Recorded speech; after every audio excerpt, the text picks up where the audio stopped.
SM na naman tayo mga ka-travels. SM Batangas. Oh. Diba? Dito na naman tayo sa loob. Makapag palamig. Yun.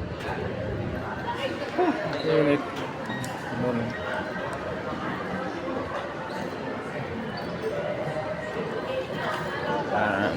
Malamig. Ang lamig, ang lamig. Sarap magpalamig dito sa SM. Dito ako pupunta sa may Gongcha. Hindi ko alam kung ano ibig sabihin ng Gongcha. Gongcha. Parang Thailand na rin. Thailand ba o ano? Ano kaya makakain din eh?